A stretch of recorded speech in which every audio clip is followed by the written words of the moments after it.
My name is Milena, and up until the age of 30, the most thrilling moment of my life was when the accounting firm I worked for decided to switch from PC to Mac. Riveting, right? Not exactly the kind of story that grabs headlines or turns heads. But then, everything shifted on an ordinary night at a friend's birthday celebration. A night that would quietly, but completely, alter the course of my life. That evening, I stood awkwardly in a too-tight dress, hugging the corner of a small, overcrowded living room, a drink clutched like a lifeline in my hand. The music blared, too loud for any meaningful conversation, and the room buzzed with laughter and chatter that I felt disconnected from. Just as I debated slipping out unnoticed, I saw him. Mark. Towering above the rest of the crowd, exuding a kind of effortless confidence. My heart jumped as he started walking toward me, with the kind of assurance that made me wonder if I'd met him before. "Hey, I take it you're Milena?" he asked, his voice cutting through the music as if the chaos in the room didn't exist. "Oh yes," I replied, trying to match his calm demeanor while my mind raced. What had drawn him to me? Why now, in this noisy, crowded space, when I felt anything but noticeable? Little did I know, this moment was the start of something entirely unexpected. "You are too?" I drank my drink, attempting to appear more composed than I actually was. "Mark, you've been in my sights. Would you mind if I joined you?" Instead of waiting for a response, he assumed it was inevitable and stood beside me. "Not at all," I answered, my voice almost drowned out by the loudest pop song coming from the speakers. "What has brought you here tonight, Milena?" His eyes were serious, yet his tone was casual as he leaned in. "I'm only here to honor Sarah's birthday. You've known her for a while?" "Yes, I went with her to college. I keep getting invited to these events by her." He gave a shrug. "I can't refuse, can I?" We chuckled, and it came easily and naturally. "I understand. She and I collaborate. It's difficult to say no to her." "You mean an accountant?" she said. As if he had known all along, he nodded. "Yes, exactly. My game is numbers. I made a joke, even though spreadsheets aren't normally humorous to me." "Sounds exciting." He smiled, but I wasn't sure if he was making fun of me. "Oh, of course. In the world of accounting, everything revolves around crazy parties and enormous stakes." I experienced the ease of conversing with someone who seemed truly interested in what I had to say as we laughed once more. It was a novel sensation, both thrilling and a little frightening. "Do you want to take a breath?" He tilted his head toward the backyard and made a suggestion. I nodded, relieved to get away from the commotion. The cool air outside was a welcome change. "Why would a man like you be in such a place?" Trying to sound more polished than I actually felt, I asked. "I suppose they're just trying to have fun?" With a smile that caused his eyes to wrinkle at the corners, he added, "And maybe someone cool to hang out with." We discussed everything and nothing, including movies, literature, and his interest in graphic design, but his unsatisfactory corporate job. We seemed to have known one another for a long time. He took out his phone as the evening wore on. "Could you give me your phone number?" "Milena, I sincerely hope to see you again." Something about him felt good, but I hesitated because I'm not used to this kind of attention. I entered my number into his phone and answered, "Sure." His entire face lit up with a smile. "Fantastic. I'll give you a call. Just the two of us should go out. It sounds good." Despite my stomach turning over, I managed. A part of me was still shocked that this was my reality now, as I watched him leave. Perhaps it wasn't so horrible to turn 30 after all. Perhaps it was the beginning of something really amazing. The days that followed Mark's call seemed to go by quickly. I was getting ready for our first date before I even realized it. It wasn't like I had much experience in this field, so I was nervous all over. I hoped it would work, so I went with a plain blue dress. At precisely 7, Mark picked me up. Although it wasn't particularly fancy, his car was a tidy, well-maintained sedan that fit him nicely. He gave me one of those sideways smiles as I climbed in. "Milena, you look fantastic," Kristanz's. My face was probably as red as a tomato as I muttered, "You also look good." He knew this small, quaint Italian restaurant where they had dinner. My stomach was churning, but the food smelled fantastic. I got simple basic marinara, and he got some fancier sauce when we ordered spaghetti. Tell me anything about yourself that no one else knows, Milena. As he skillfully twirled his spaghetti onto his fork, he spoke, playing with my food more than eating it. I laughed. I mean, I'm pretty dull. However, I suppose not everyone is aware that I can solve a Rubik's Cube in less than a minute. His eyebrows went up. Now, really? That's really awesome. Someday you'll have to show me.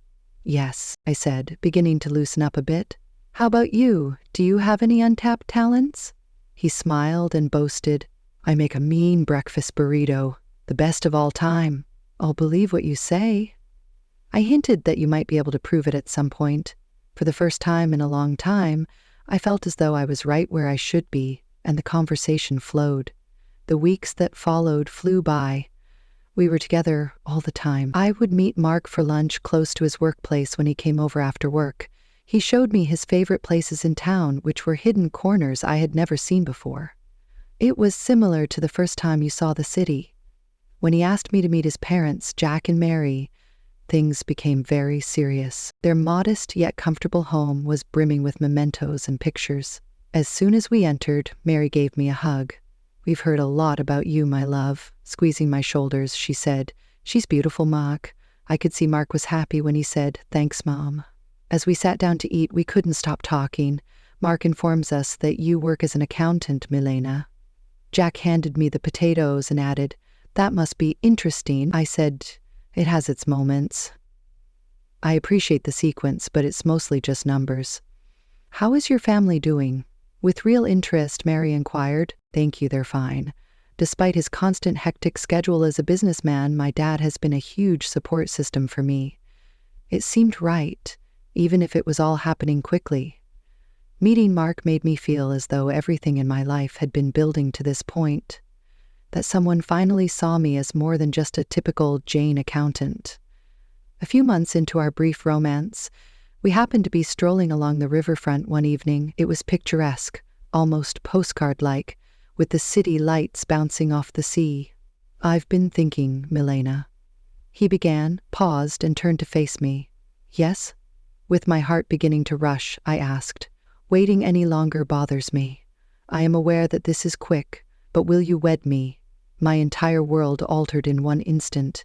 No uncertainty, no hesitation, just a straightforward yes. Mark, I'll wed you. That was just the beginning of the whirlwind. I introduced Mark to my father shortly after. He clicked with Mark right away, enjoying his direct style and clear love for me. Milena, he's a good man. I was ecstatic when my father gave his consent. Thus we were married. Although it wasn't particularly lavish, the wedding was ideal for us. I never would have thought that I would love the way I looked in my wedding gown. I shared my happiness with friends and family on social media by posting pictures of me grinning broadly. Life didn't calm down after the wedding. Rather, it accelerated. Before he made a significant suggestion, Mark and I had hardly had time to enjoy our newfound happiness. I've been thinking, Milena, as we opened yet another box of wedding presents in our small apartment one evening, he murmured, Why don't we move in with my parents? I stopped, holding a mug of coffee. Do you live with your parents? He looked serious as he nodded. Yes, they're not getting any younger, and having us around to support them would make me feel better. We would also be able to save some money on rent. I suppose it made sense, but living with the in-laws? It was the domain of sitcoms. Do you think they would want us there constantly? Of course, he told me. Ever since we became engaged, Mom has been making references to it. It will be good, so hurry up. 2 weeks later, we arrived at his parents' place, our life crammed into a number of boxes. Before we even got out of the car, Mary, Mark's mother, was waving from the porch. We are very happy to have you both here, Milena, she yelled, and drew me into an overly tight embrace. Mark's father, Jack, gave him a pat on the back. Son, welcome home, as well as you, Milena. The home was comfortable, filled with furnishings that seemed to belong in a 1970s museum. I made an effort to be cheerful, but I was already missing our tiny flat.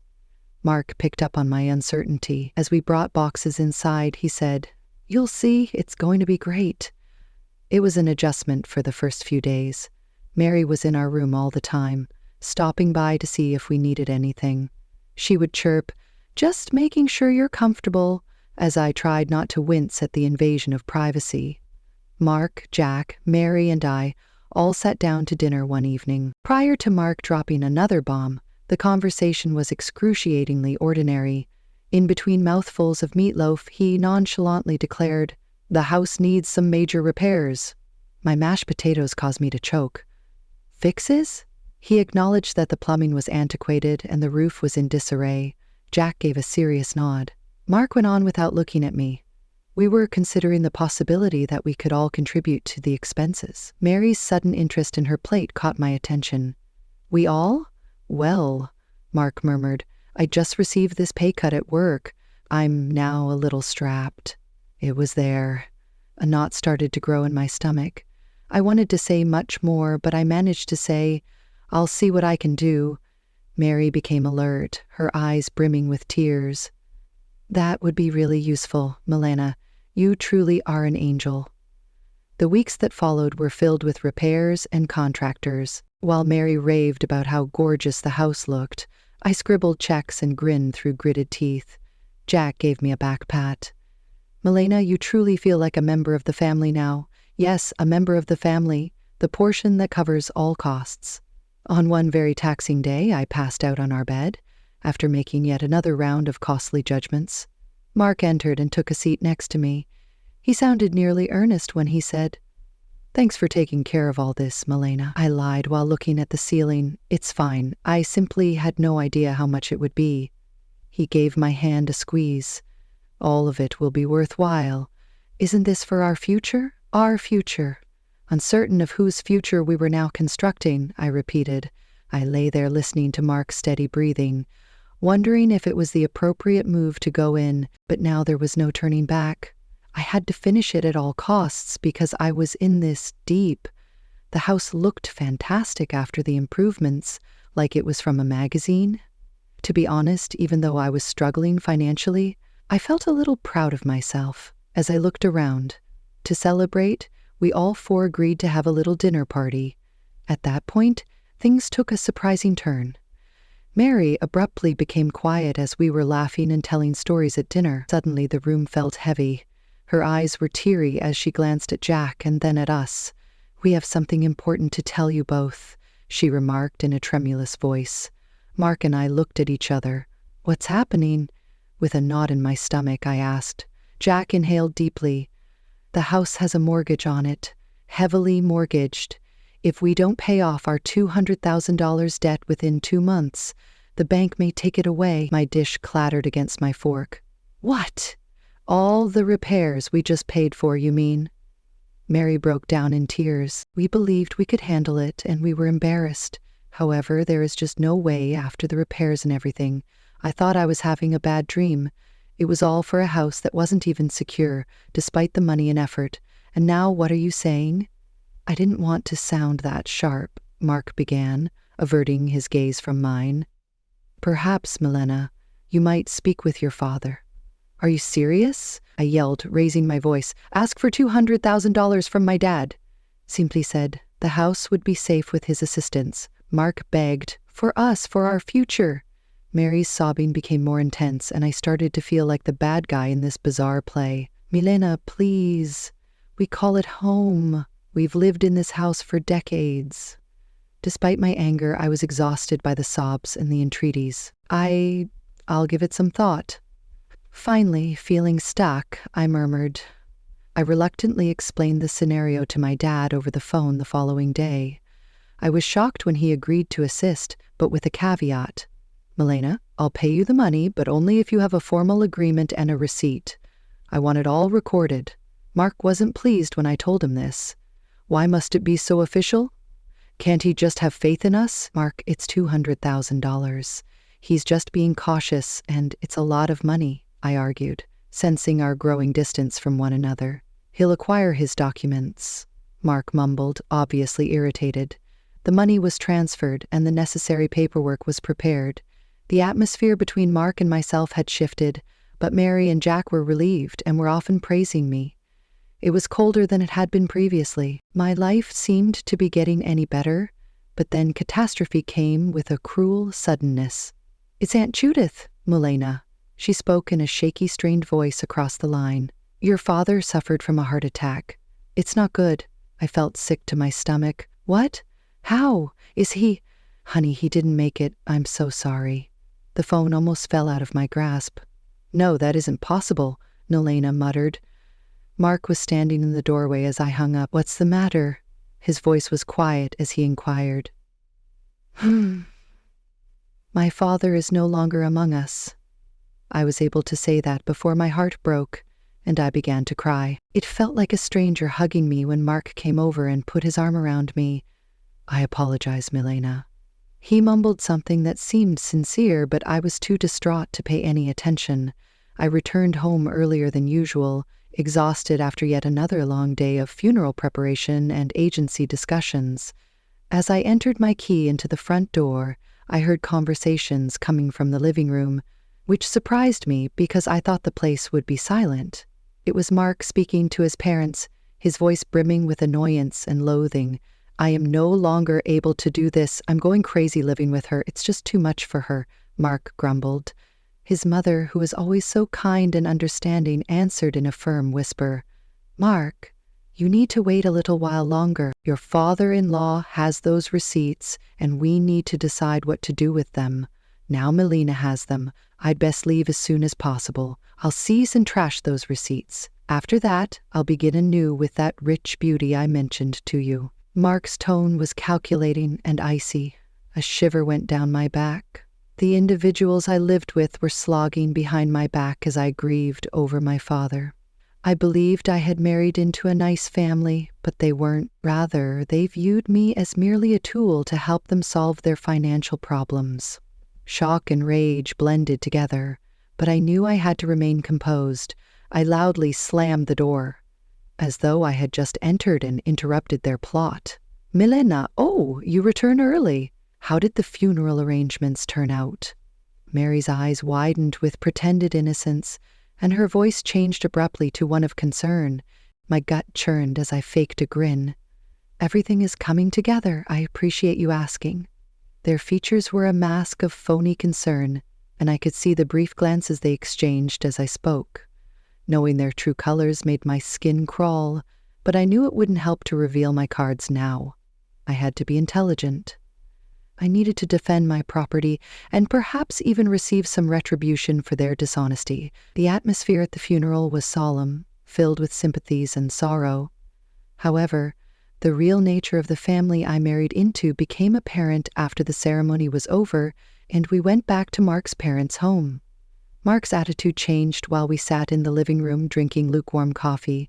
His typically affable exterior gave up, exposing a darker side. He stared directly at me and dropped the bomb while laughing icily. Pack your belongings, Milena. You must leave right now. I've found someone better. He ought to have slapped him with his comments. I feigned astonishment, but Mary interrupted with a mocking giggle before I could react. Dear, we've had enough of you. Your money is the only reason we tolerate you. How about the house? I pretended to be innocent as I inquired. The house I invested $200,000 in? The house I paid to fix? Mary chuckled again, as though I had cracked the year's greatest joke. We own this house, darling. Here you are nothing. Mark grinned more broadly. And those invoices of which you are so proud? They were discovered and destroyed at your dad's residence. They have vanished. I gave them the impression that they had triumphed for a second. However, I couldn't resist laughing out loud. They were perplexed by my response, and their smiles wavered. What's making you laugh? Why is it so funny? Mark insisted. Still laughing, I wiped a tear from my eye. All three of you are pathetic. You believe you're quite intelligent. You deleted the receipts? They were duplicates. My lawyer is protecting the actual ones. Their faces were devoid of color. Mark's haughtiness gave way to fear. There's nothing you can prove, he stumbled.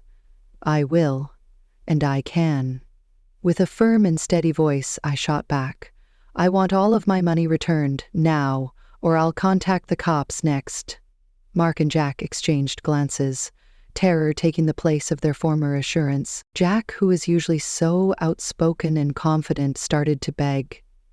Let's discuss this, Milena, please. We can work things out. The talks with Mark and his parents took longer than I had anticipated because the truth was now known and I had the leverage. They were obviously making every effort to change the conditions to their advantage, but I wasn't going to back down. See, it's easy. During one of our many conversations at their kitchen table, which is now legally mine, I made a definite statement.